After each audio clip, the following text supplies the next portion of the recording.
নমস্কার, আমার নাম আরাধ্যা দাস। আমি একটি গল্প বলবো। গল্পের নাম কিসের থেকে কি যে হয়। কিসের থেকে কি যে হয়। অনেক দিন আগে এক সুন্দর বন ছিল। কত রকমের পাখি, কত জীবজন্তু, সবুজ গাছে ঢাকা।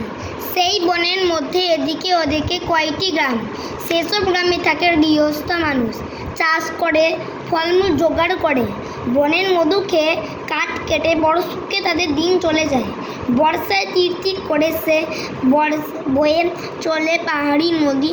সেই জলে কত ছোট ছোট মাছ, কোনো কিছুরই অভাব নেই।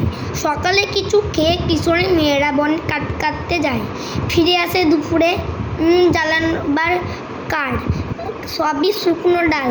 কিছু শুকনো ডাল থাকে গাছে, কিছু পড়ে থাকে গাছের নিচে মাটিতে। একদিন এক কিশোরী সেই গাছের শুকনো ডাল হাত রেখে শুকনো ডাল ভাঙতে যাবে, অমনি একটা কাঠ পিঁপড়ে তার হাতে কামড় দিল। মেয়ে বলে সরে এলো। বা হাতে ছিল কাটারি, সেটা পড়ে গেল। কিশোরের ডান হাতটা ধরে বসে পড়ল। কাটারিটা বা হাত থেকে পড়ে নিচের একটা ঝোপে গিয়ে পড়ল। ঝোপে দৌড়াদৌড়ি করছিল ছোট্ট একটা কাঠবিড়ালি। কাটারি পড়ল তার লেজের ওপরে, ছোট্ট লেজ কেটে গেল। ব্যথা ছটফট করে কাঠবিড়ালি তরতর করে একটা অনেক উঁচু গাছে উঠে পড়ল। তার লেজ কেটেছে, তার খুব রাগ হয়েছে। সে তো কোনোদিন কারো কোনো ক্ষতি করেনি। সে আপন মনে থাকে, খেলে, লাফিয়ে বেড়ায়। বেজায় রেগে গিয়ে সে গাছের একটা বড় ফলের দাঁত বসালো। বোটা থেকে ফল ছিঁড়ে গেল।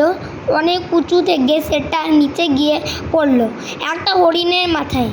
সে তখন মিষ্টি রোদে গাছের তলায় ঘুমাচ্ছিল। হঠাৎ মাথায় কিছু পড়ায় সে চমকে উঠল।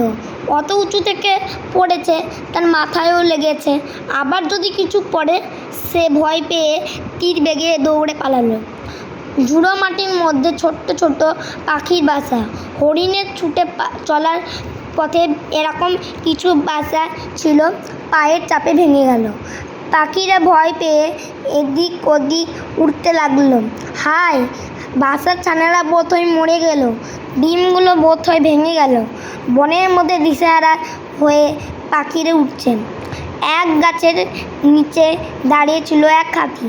সে প্রকাণ্ড সুর দিয়ে গাছের ডালপালা ভেঙে খাচ্ছে। কোনোদিন খেয়াল নেই, হঠাৎ একটা ছোট্ট পাখি তার কানের ভেতর ঢুকে গেল। হাতি লাফিয়ে উঠল। কি হলো তার? কানের ভেতর ফরফর করছে। সে মাথা ঝাঁকাতে লাগলো, কিন্তু ফরফর বন্ধ হচ্ছে না, ব্যথাও করছে। ভয় পেয়ে হাতি ছুটতে লাগলো।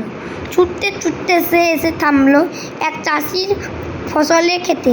সুন্দর ধান হয়েছে, সোনা রং করেছে, আর কয়েকদিন পরে কাটতে হবে। হাতি সেই সোনালি ফসলের ক্ষেতে ঘুরপাক খেতে লাগলো। তার বিশাল দেহ আর গোদা চার পায়ে চাপে ফসল নষ্ট হতে লাগলো।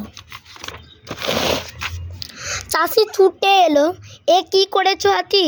তার সব ফসল যে নষ্ট করে যাচ্ছে।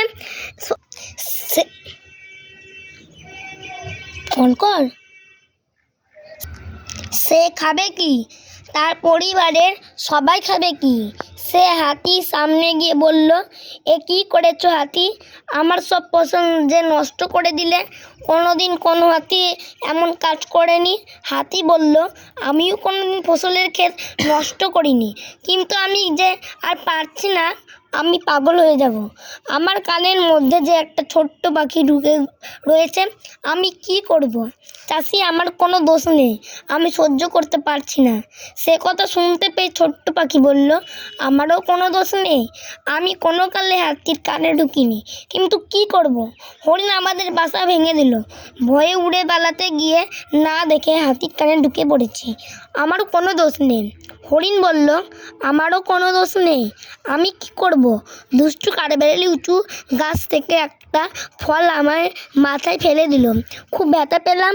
ভাবলাম আবার যদি ফল ফেলে দেয়, তাই ভয় পেয়ে দৌড়াতে শুরু করলাম। আমি তো নিচের দিকে তাকাইনি, পায়ের চাপে পাখির বাসা ভেঙে গেল। আমার কোনো দোষ নেই, কাঠবেড়ালি বলল, আমার কোনো দোষ নেই, আমি ঝোপের মধ্যে খেলা করছিলাম, ওই মেয়েটার হাতে কাটারি আমার লেজে পড়লো, লেজ কেটে গেল, খুব ব্যথা পেলাম, রাগ হয়েছিল, তাই আমি উঁচু গাছের ফল ফেলেছি। আমার কোনো দোষ নেই। কিশোরী বলল, আমার কোনো দোষ নেই, বাঁ হাতে কাটারি ধরে ডান হাতটা দিয়ে আমি গাছের একটা শুকনো ডাল কাটছিলাম, কাঠপিঁপড়ে আমার হাতে কামড়ে দিল, যন্ত্রণা হলো, বাঁ হাত থেকে কাটারি পড়ে গেল, আমি কি করব? চাষি তখন বলল, সব নষ্টের গোড়ায় রয়েছে ওই কাঠপিঁপড়ে। এই কথা বলেই সে কাঠপিঁপড়েকে হাত দিয়ে চেপে ধরে কিশোরীর হাতে দিল, বলল, ওকে শাস্তি দাও, বুঝিয়ে দাও, ও কাজটা ভালো করেনি। কিশোরী হাতের তালুর মধ্যে কাঠপিঁপড়েকে চেপে ধরলো, হাঁটা দিল বাড়ির পথে।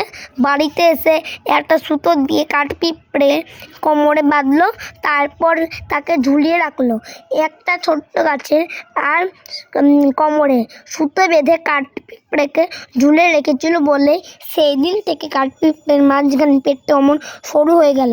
কিসের থেকে কী যে হয়।